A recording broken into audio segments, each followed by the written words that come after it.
Fly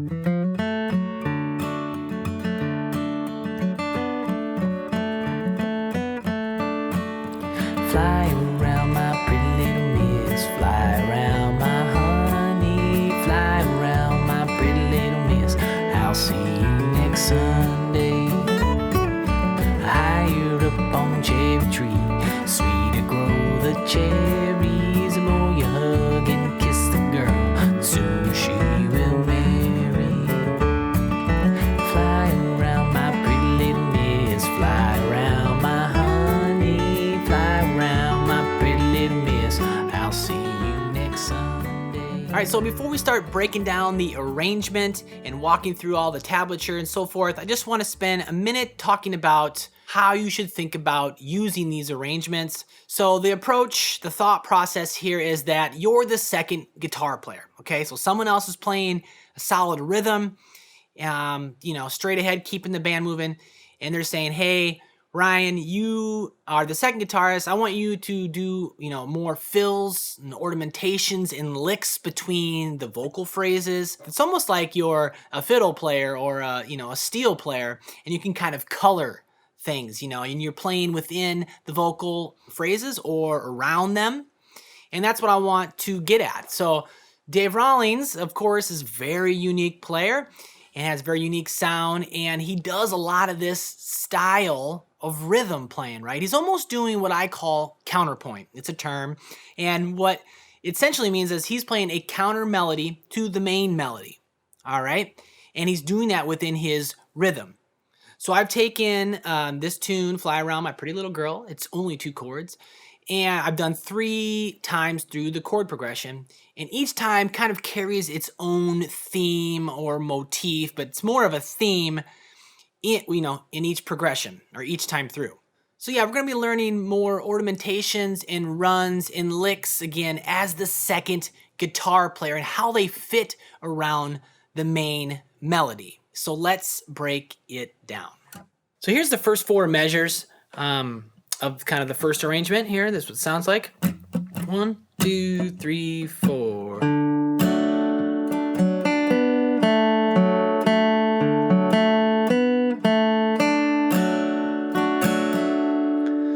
So these first 4 measures is something that he does right at the top of the recording, and he almost uses it as an intro as well, and then he carries it through while she's singing. And I learned a lot just by dissecting these 4 measures right here. And some of the stuff he does is tricky and syncopated, especially this first little measure here.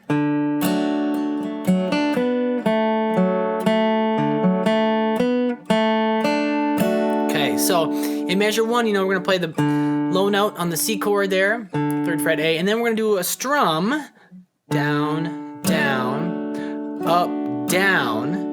And on the and of beat 4, we pick just the B string. Okay, that's tricky. Right hand control must be at an all-time high here with the Dave Rawlings stuff. My right hand's still going up and down, and this pattern is very common. I could just strum there, but he brings that note forward. 1, 2, 3, and 4, and. Okay, that'll be practice in itself.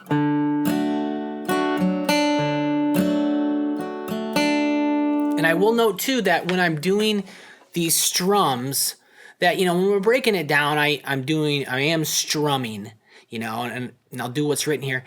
But if you listen to the audio, use the audio backing tracks, and you just listen to him, he's not, those strums that I'm calling strums here, like measure 1, that's not always coming forward, and sometimes it's almost ghosted or being lightly played, okay? Because again, he doesn't have to keep the ball rolling. That's not his job. His job is to kind of color and be, creative and expressive. So I have it written in there because I want my right hand to do it, and I want us, students to, if we want to strum, we want to keep everything going. But when you listen, you might notice that there's not that much strumming going on. And so again, I'm lightly hitting the strings or just almost again ghosting those notes. So just make a note about that the strums aren't what's necessarily important, and they're not coming forward. It's the other, again, the counter melody. So yeah, that first measure, getting that B string on the first fret. And then measure 2 is pretty easy here. Second on a G, open G, second on a D, open G. And then measure 3, it's A string 3rd fret, D string 2nd fret. So just essentially doing a kind of a arpeggio here. 2 eighth notes, and then open G, 2nd fret, open G. He really likes this little motif right here, I notice. He'll be very, down the, I mean, he's just doing an arpeggio there, and that might be kind of boring to some, but he utilizes it a lot. And then measure 4, we hit the B string 1st fret, and here we kind of do a full-on strum. Again, I don't have to play loud or bring that forward if I don't want to. If someone else is keeping the time, and then go on to the next measure there. But what is written there? We go down, down, up, down. It's almost like measure 1, but in measure 1 we just play that B string on the and of 4 by itself. So all 4 of those measures here, 3, 4.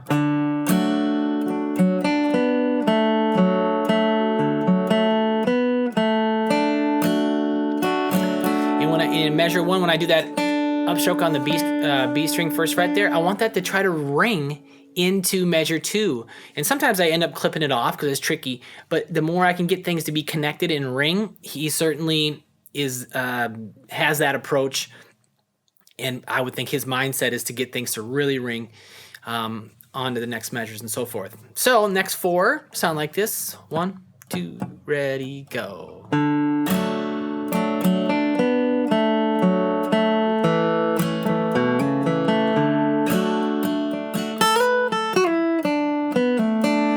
I went on there to measure 9 as well.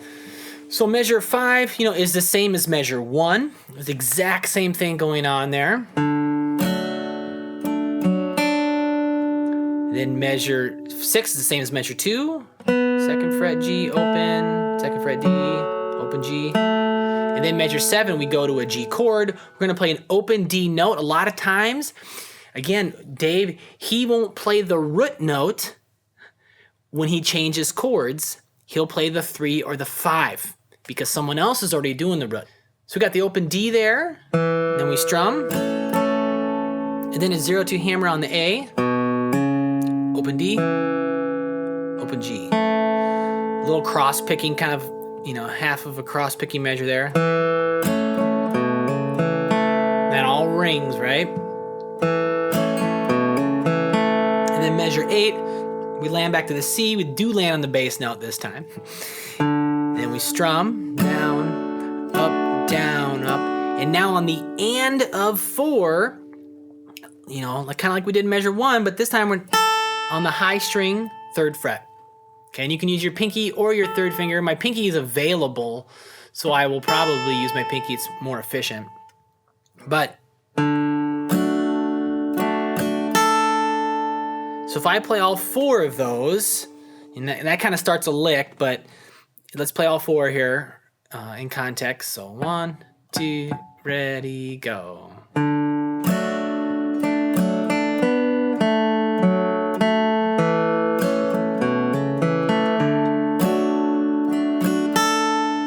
Okay, so then if I go on, then measure 9,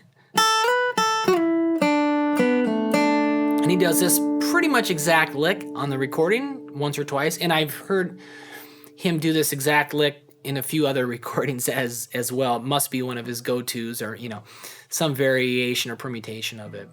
So if I'm at measure 8 though,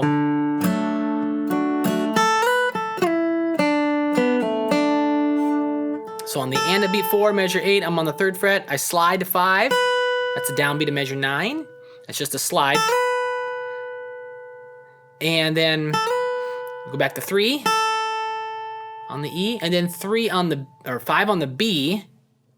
We're gonna start there, we're gonna slide down to 3, sorry. So there's a little grace note slide from 5 to 3 on the B string, and then 1 on the B, and then 2-0 pull on the G. then measure 10 will land on the first fret, B. And that'll start the second time through, if you will. That little grace note slide really adds a lot. So, and 1, and 2, 3, 4, and... So here we go, from the top, one time, slow. 1, 2, 3, 4.